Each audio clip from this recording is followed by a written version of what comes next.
हाय beautiful souls, नमस्कार, प्रणाम। आप सभी डिवाइन सोल्स का तहे दिल से बहुत बहुत स्वागत है। होप आप सब बहुत ही अमेजिंग है और आपके अंतर ज्ञान को इंक्रीज करने के लिए ये वीडियो है। आपकी छठी इंद्रिय कैसे एक्टिवेट करेंगे, आप कैसे सक्रिय करेंगे, जिसके बाद आप घटनाओं का पूर्व ज्ञान कर सकते हैं। एज अ साइकिक भी आप काम कर सकते हैं। काफ़ी सारे लोगों से मुलाकात होती है जिनके पास ये ऑलरेडी एबिलिटी होती है। वो जीवन में क्या कर रहे हैं, उनके कुछ सीक्रेट्स आप लोगों से शेयर करने वाले हैं। और साथ ही अगर ये देखना है आपको में है कि नहीं ये एबिलिटी, तो एस्ट्रोलॉजिकली इसे कैसे देख सकते हैं, चार्ट में कैसे देख सकते हैं, अर्थात हम इन एबिलिटीज को इंक्रीज करें, संतुलित करें, तो पूरे जीवन को, ट्यूशन एबिलिटीज को, अपने जीवन को गाइडेंस प्रोवाइड कर सकते हैं। इस वीडियो को शुरू करते हैं। अगर आप चैनल पर नए हैं, पहली बार आए हैं, चैनल को सब्सक्राइब और बेल आइकन अवश्य ही क्लिक कर लें। सो दोस्तों, हमारी बुद्धि, हमारे ज्ञान को रिप्रेजेंट करने वाले प्लैनेट हैं गुरु। गुरु, बुध, ये दो ऐसे ग्रह हैं जो हमारी बुद्धि और विवेक को रिप्रेजेंट करते हैं। एक बुध है जो हमारी बुद्धि, आईक्यू को रिप्रेजेंट करते हैं, एक विवेक को रिप्रेजेंट करते हैं, विजडम को रिप्रेजेंट करते हैं। इन दोनों ग्रहों का इन्वॉल्वमेंट आपके जीवन में बहुत बड़ा है। इसके साथ ही अगर आप साइकिक एबिलिटीज़ को देखना चाहते हैं तो केतु को देखना बहुत ज़रूरी है। केतु आपको इंट्यूशंस देते हैं, साइकिक एबिलिटीज़ देते हैं, वो हिडन ट्रुथ जो आप कोई नहीं जान सकता, उसको भी जानने की क्षमता आपको प्रदान करते हैं। इनकी विश्लेषण करने पे पूरी तरह से आप रियलाइज कर सकते हैं कि आप में है कि नहीं, या किसी व्यक्ति में है कि नहीं। लेकिन अगर आपको ये एबिलिटीज अपने अंदर बढ़ानी हो तो कैसे बढ़ाएंगे? ठीक है, ये एबिलिटीज अगर आप में ऑलरेडी है तो इससे बैलेंस कैसे करेंगे? कुछ 6 पॉइंट्स हैं, स्टेप बाय स्टेप करिए, डेफिनेटली आपकी साइकिक एबिलिटी बढ़ेगी। ऑलरेडी जो साइकिक एबिलिटी अच्छा रखते हैं वो ये प्रैक्टिस ज़रूर ही करते हैं। पहली एक चीज़ है, वो है आप में किसी भी तरह का ब्लॉकेजेस नहीं होनी चाहिए, स्पेशली थर्ड आई पे। ये बहुत ज़्यादा ज़रूरी है।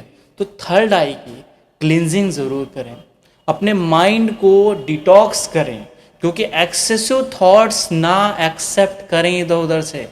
अगर आप बहुत सारे थॉट्स एक साथ एक्सेप्ट कर रहे हैं तो आपको कहते हैं चैनलिंग।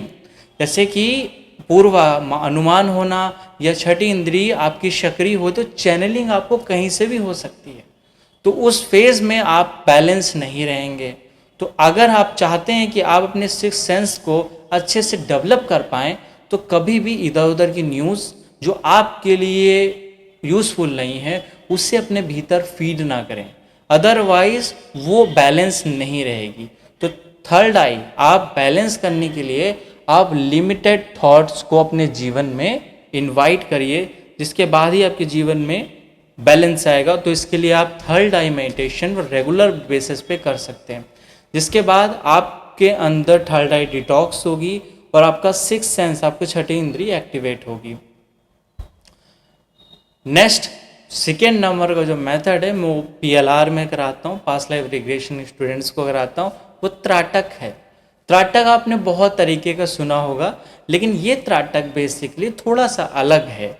इस त्राटक में आपको आंखें खोल के किसी पर्टिकुलर पॉइंट को नहीं देखना है, कॉन्टिन्यूस नहीं देखना है। आपने उस पॉइंट को देखा और आंखें बंद करके अपने मस्तिष्क को ऑब्जर्व करिए, उस पर ध्यान दीजिए, उसको विटनेस करिए। अगर आप ऐसा करते हैं तो आपका त्राटक विधि से आपका तीसरा नेत्र खुलने लगता है। ये आज्ञा चक्र है, ये आपकी थर्ड आई है। और अगर थर्ड आई एक्टिवेट होगी, निश्चित रूप से आप मैसेजेस को जान सकते हैं, आपके भीतर चैनलिंग का फेज बहुत बढ़ जाएगा। आप लोगों के जीवन में हो रही घटनाओं को पहले से ज्ञान कर लेते हैं। बहुत सारे बच्चों की थर्ड आई एक्टिवेट होती है, वो बचपन से ही उन चीज़ों को आभास करने लगते हैं, लेकिन धीरे धीरे एक्सेसिव थॉट के कारण वो डीएक्टिवेट हो जाती है, वो ठीक से काम नहीं करती है। तो इसके लिए आप क्लींस करिए और त्राटक एक रेगुलर बेसिस पे करिए। नेक्स्ट रेमेडी है या नेक्स्ट एबिलिटी, इस एबिलिटीज़ को बढ़ाने का माध्यम है वो नेचर के साथ निश्चित रूप से आपको कनेक्ट होना है। कनेक्ट विथ नेचर, आप प्रकृति के साथ जुड़ें, और जितना आप प्रकृति से दूर जाएंगे चैनलिंग होना उतना कम हो जाएंगे। जैसे एनिमल्स को पूर्वानुमान हो जाता है। भूकंप आने वाला होता है, आपका ज्वार भाटा जब आने वाला होता है, पानी ऊपर आने वाला होता है, या किसी प्रकार की आपदा आने वाली होती है, किसी भी जीव को पूर्वाग्रह हो जाता है। जीव जंतु पशु पक्षी अपना रास्ता बदल देते हैं, वहाँ से भागने लगते हैं। और इसी तरह मनुष्य भी है, वो नेचर से कनेक्टेड हैं। और आप भी अगर नेचर से कनेक्टेड हो जाएंगे तो आपके भीतर भी ये चैनलिंग होने लगेगी। आपकी छठी इंद्रिय दूसरों की अपेक्षा बहुत अच्छे से काम करेगी। नेक्स्ट मेथड है keep a record of your dream.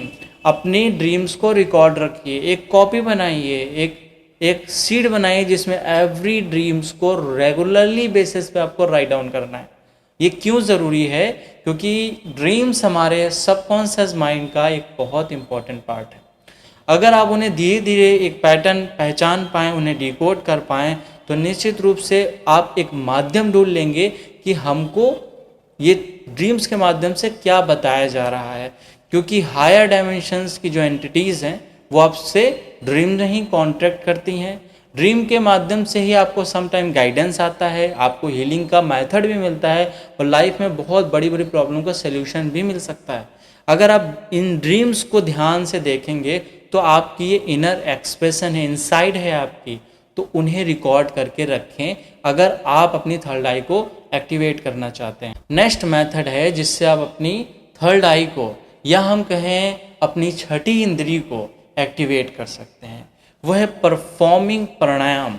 अगर आप प्राणायाम को परफॉर्म करते हैं, जिसमें प्राण अपान कुंभक कपाल भारती, जिसमें भस्त्रिका व श्वास की विभिन्न प्रक्रियाएं हैं, पंचवायु को संतुलित करते हैं अपने भीतर, और आप अपने भीतर कहीं ना कहीं माइंड और कामनेस में चले जाते हैं। क्योंकि breath it directly proportional to your mind. अगर माइंड ओवर थिंकिंग में जाएगा तो आपकी श्वास निश्चित रूप से असंतुलित हो ही जाएगी। लेकिन आपकी श्वास जितनी स्थिर होगी, इसके लिए आप अपनी श्वास को चेक करिए कि राइट से ज़्यादा है, लेफ्ट से ज़्यादा है। लेफ्ट से अगर श्वास बहुत तीव्र गति से निकल रही हो तो ध्यान करने आप बैठ जाइए। अगर राइट से आपकी श्वास तीव्र गति से निकल रही हो तो आप एक्सरसाइज करने बैठ जाइए, अच्छे से योगा आसन करिए, आप क्लींजिंग्स करिए, डायनेमिक मेडिटेशंस करिए। अगर दोनों से श्वास समान आ रही हो तो दोनों में बैलेंस रखिए, दोनों ही समान रूप से करें। और प्राणायाम निश्चित रूप से करें, यह आपके माइंड को एक्टिवेट करता है। आपके ब्रेन में वो निष्क्रिय हिस्से जिसका अभी तक आप जीवन में प्रयोग नहीं कर रहे थे, उसका भी अब आप प्रयोग करने लगेंगे। और इसी को कहते हैं छठी इंद्रिय एक्टिवेशन। और लास्ट रेमेडीज़ है, और एक इम्पॉर्टेंट पॉइंट बताऊंगा लास्ट में, उसको ज़रूर अप्लाई करिएगा। वो है फील योर वाइब्रेशंस। एक्चुअली आपको एनर्जीज़ को फील करना है कि कहाँ पे कैसी एनर्जीज है और आपकी एनर्जी और वाइब्रेशंस कैसी है। अगर आप ये फील करना शुरू हो जाएंगे तो धीरे धीरे आप ऊर्जा के प्रति सेंसिटिव हो जाएंगे। तभी तो आपको चैनलिंग होगी, तभी तो आपको छठी इंद्रिय एक्टिवेट होगी। छठी इंद्रिय है क्या? आपकी सेंसिटिविटी का इंक्रीज होना है ऊर्जा के प्रति। तो अपनी वाइब को, अपनी वाइब्रेशंस को फील करिए, आसपास के लोगों की वाइब्रेशंस फील करिए, अपने घर और हर एक वस्तु की वाइब्रेशंस को महसूस करिए। आप एक कॉन्शियसनेस है, चेतना है, निश्चित रूप से इन सब चीज़ों को आप अच्छे से जान सकते हैं। तो इन 6 माध्यमों के थ्रू आप अपनी लाइफ में थर्ड आई एक्टिवेशन कर सकते हैं। और साथ ही आपको थर्ड आई एक्टिवेशन अगर करना है तो सिर्फ यही मेथड नहीं, आपको एक बैलेंस मेडिटेशन करना होगा। और अगर आपका बहुत ज़्यादा थर्ड आई सक्रिय है तो उस केसेस में उससे बैलेंस करके उसके मेडिटेशन बिल्कुल भी ना करें। एक सही गाइडेंस लें। और कई सारे लोगों का थर्ड आई एक्टिवेट रहती है जो इधर उधर की चैनलिंग लिया करते हैं, वो परेशान हो जाते हैं। तो अगर आप उस फेज़ में फंस गए तो भी आपको एक प्रॉपर गाइडेंस की ज़रूरत होती है, जिसमें आपको कितना चैनलिंग लेनी है, कितनी बात माननी, क्योंकि चैनलिंग निगेटिव एंटिटीज़ भी कर सकती हैं आपको। इस वजह से बी अवेयर कि आपको यूनिवर्स ही गाइड कर रहा है, कोई और गाइड कर रहा है। आज की वीडियो दोस्तों यहीं तक रखते हैं। उम्मीद है आपको पसंद आई हो। पसंद आई हो अपने दोस्त साथियों तो जरूर शेयर करिए। अगर आप चैनल पर नए थे सब्सक्राइब कर लीजिए। मिलते हैं नेक्स्ट वीडियो में। अपना ख्याल रखिए, ध्यान रखिए, हमेशा ही मुस्कुराते रहिए। नमस्कार दोस्तों।